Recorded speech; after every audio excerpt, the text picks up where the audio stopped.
অপেক্ষা করুন। তাহলে কবরে পড়ে আছে কতদিন, দয়া করে ভাবতে শিখেন, খামখেয়ালি করেন না। যদি মনে করেন গুরুত্ব দেওয়া উচিত স্ত্রীর, ছেলের, মেয়ের, নিজের, তাহলে একটা বড় সুযোগ আমাদের সামনে, সেটা হলো মাহে রমজান। ঠিক কিনা বলো? আখেরাতটা সাজাইবার, পরকালটাকে সাজাবার, নিজের ওই সাইডটা কবর আখেরাত সুন্দর করার বড় উৎকৃষ্ট সিজন, মৌসুম রমজান আমাদের সামনে, আমাদের সামনে। এটাই আমার শেষ কথা আপনাদেরকে, মাহে রমজানকে কদর করে। আমার বাপ চালাক ব্যবসায়ী, যে বুদ্ধিমান যে ব্যবসায়ী, সে সিজন বুঝে। সিজন বুঝলে, সঠিক ব্যবসার পণ্য ধরতে পারলে সিজনে সে লাভবান হয়। সিজন এখন আলুর, আপনি লইয়া বলছেন মূলা, কথা বোঝেন নাই? সিজন এখন যেটা, আপনি সিজন বোঝেন নাই, আপনি মূলা কতরি লইয়া আইছেন, ধৈর্য ব্যাক করবিয়া। সিজন চিনতে হয়, মৌসুম বুঝতে হয়। তো এক মুমিনের আখিরাতের সিজন, কবরের সিজন, পরকালের পুঁজি সংগ্রহের মৌসুম রমজান। সুবহানাল্লাহ, মাহে রমজান। এটা যদি আপনি ধরতে না পারেন, এই সিজনটা আখিরাতের সিজন, কবরের সিজন, পরকালের মৌসুম রমজান, আপনি যদি ঠিকমতো আল্লাহর ইবাদত ধরতে না পারেন, তা আপনার দিয়ে কোনো কাম হইত না। রমজানে যে আখিরাত কামাইতে পারে না, তারে দিয়ে জীবনও কোনোদিন হইত না। আমাদের দেশে একটা কথা আছে, আপনারা জানেন কি না কি জানি, আমি শুনছি আর কি, আমগো লাকসাম অনেক সময় মুরব্বীদের কাছে, গ্রামের মানুষের কাছে, কলার ব্যবসায় যে মাইর খায়, তার কলালে ব্যবসা নেই। এটা জানেননি আপনারা? কেউ শুনছেননি? কলার ব্যবসা শেষ ব্যবসা। কলার ব্যবসায় যে মাইর খায়, কলা, এই অপদার্থের কপালে আর ব্যবসা নেই।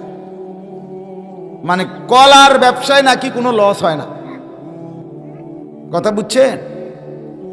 আমরা আগে শুনতাম ছোটবেলায়, এটাও আমি ছোটবেলায় শুনছি, গরুর গাড়ির চাক্কার মধ্যে যদি কেউ অ্যাক্সিডেন্ট করে, তো তারে জরিমানা দেওয়া লাগে। বুঝছেন নি কথাটা? মানে গরুর গাড়ির চাক্কা তো অনেক বড়, এটা ক্যাঁ ক্যাঁ করে আওয়াজ করতে করতে, আমিও দেখছি ছোটবেলায় গরুর গাড়ি আস্তে, এতটা আস্তে যায়, এত আওয়াজ করে যায়, এটার কোনো হর্ন লাগে না, এটা পুরোটাই হর্ন। এটা সারাক্ষণই কি বাজে? হর্ন বাজে, ক্যাঁ ক্যাঁ করে। এরপরও আপনি এটা তলে পড়ছেন, আপনি জরিমানা দিবেন। তো কলার ব্যবসার মতো, কলার ব্যবসায় আপনি লাভ করতে পারছেন না, আপনার কপালে ব্যবসা নাই।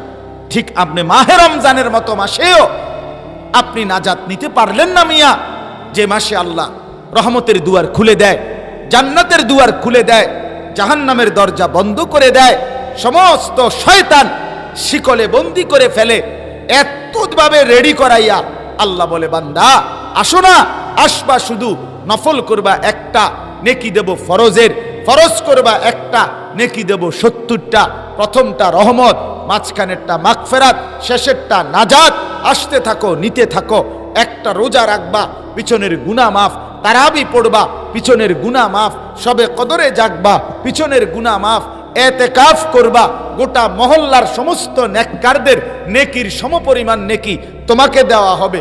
চতুর্দিকে রমজানে নেকি আর নেকি, নেকি আর নেকি, জান্নাত আর জান্নাত, জান্নাত আর জান্নাত। এটারই আপনি খামখেয়ালি করলেন, আগের মতো মোবাইলই টিপলেন, নারীর নাচই দেখলেন, হারাম রোজগারি করলেন, সুদ ঘুষ আর অবৈধ ব্যবসার মধ্যেই পড়ে রইলেন। আহা মা বোন, মাওলানা আবুল খায়ের ভাই যেটা বলছে, বোন আপনি 11 মাসও বাজারেই গেলেন, মার্কেটেই গেলেন, এই জুতা, এই লিপস্টিক, এই আপনার গহনা, এই শাড়ি, 3 পিস, বোন এটা তো গত 11 মাসেও কিনছেন রে। এই একটা মাস কমপক্ষে ত্যাগ করেন, একটা মাস কমপক্ষে ছাড়েন। অতএব আমি এই কথাগুলোই আপনাদের কাছে বললাম। আপনারা, আমরা প্রত্যেকেই মাহে রমজানকে সামনে রেখে সমস্ত গুনাহ বর্জন করে আল্লাহর ইবাদতে ডুবে যাওয়ার সিজন। আর আল্লাহ বলে, যদি ডুবতে পারো বন্দেগীতে, যদি ছাড়তে পারো গুনাহ, লাআল্লাকুম তাত্তাকুন, আমি ওয়াদা দিলাম ইমানদার, আমি তোমাকে মুত্তাকি বানিয়ে জান্নাতে পৌঁছায় দেব। রমজানেই জান্নাত, ঈদের দিনে তোমার জান্নাতের ফ্লাইট, ঈদের দিনেই ফ্লাইট, ঈদের দিনে ফ্লাইট। চাঁদ উঠবে, আমার হুকুম মানা শুরু করবা, আরেকবার চাঁদ উঠবে ঈদের, তোমার বেহেস্তের টিকিট দিয়ে দেব। এই জন্য রমজানকে কদর করবেন, রমজানকে কদর করেন, রমজানকে কদর করেন। যুবক ভাই ফিরে আসো তোমরাও, বাবারা আপনারাও ফিরে আসেন। বিড়ি সিগারেট খাওয়ার অভ্যাস ছেড়ে দেন, চা দোকানের আড্ডা ছেড়ে দেন, নাটক সিনেমা দেখার আড্ডা ছেড়ে দেন। নওজোয়ান একটা ছেলে হলেও বুঝো, সবাই এক লোকে ভালো হবে না। বাকি ফেরিওয়ালা ডাকা বন্ধ করে না, আমরা বলতে থাকি। ফেরিওয়ালা জানে সে যতবার ডাকে তার পণ্যের ঘোষণা, অতবার কাস্টমার আসে না, সেও জানে। বুঝেন না কথাটা? ফেরিওয়ালা যতবার বলছে বালতি বালতি, ততবারই কি কাস্টমার কিনছে এটা? না না, সে কি করতে থাকে? বলতেই থাকে। এজন্য ওলামায়ে কেরাম ফেরিওয়ালা ওনারা বলতেই থাকে, বলতে এই আশায় যে 1000 বার বলার পরে, 1,00,000 বার বলার পরে হতে পারে কোনো এক আল্লাহর বান্দা ফিরে গেল, ওই একজনের আশায় আগের 1,00,000 বার বলছে।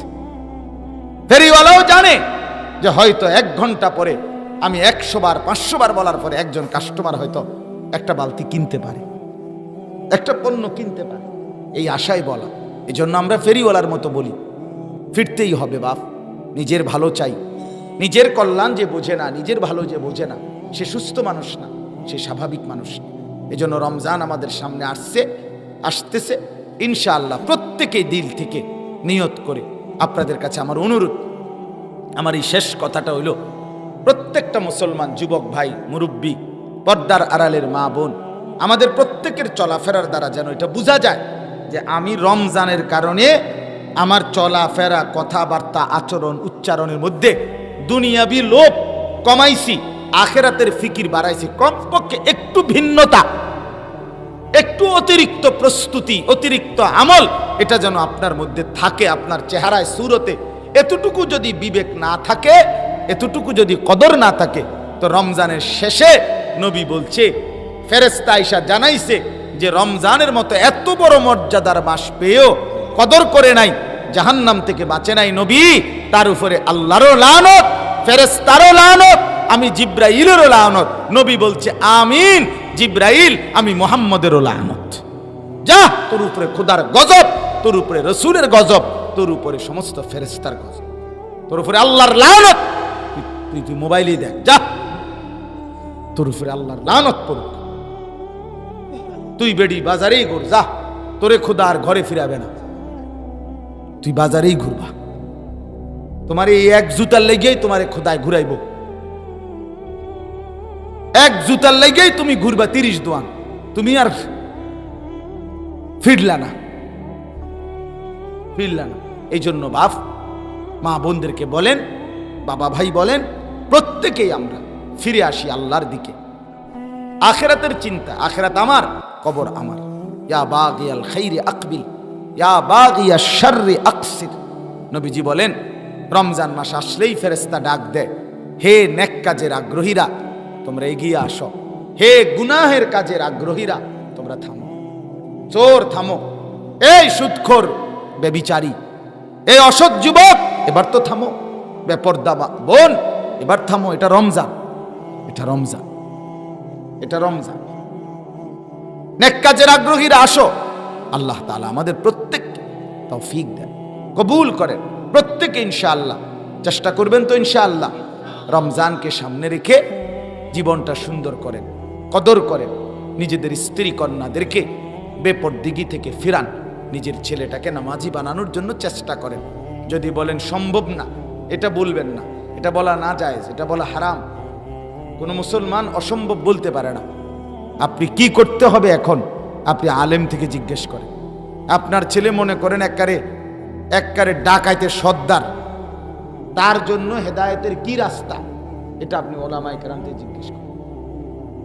আপনার ছেলে মনে করেন এককারে পচ্চা শেষ মানুষ, কোনো লোক মৃত্যুবরণ করা পর্যন্ত কোনো মানুষ রুগী নিয়া চিকিৎসা বন্ধ করে দেয় না, ঠিক কিনা বলেন নাকি? সে চিকিৎসা করাইতেই থাকে, ডাক্তার পাল্টাইতেই থাকে, সে চেষ্টা করতেই থাকে।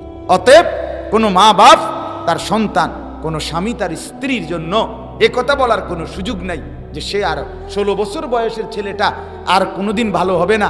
এটা যদি আপনি এখনই বুঝালেন, তাহলে তার 38 বছর তার 40 বছর পর্যন্ত তার অবস্থা কি হবে? তার অবস্থা কি হবে? এই জন্য আমরা প্রত্যেকেই নিজের স্ত্রী সন্তান ছেলে মেয়ের ব্যাপারে গুরুত্ব দেব। ঠিক আছে ইনশাআল্লাহ।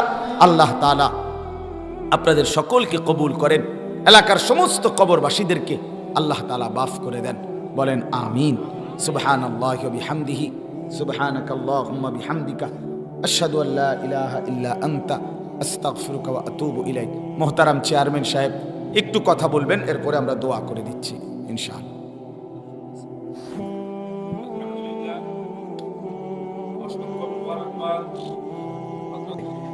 ভালো হয়ে গেলেই তো হয়।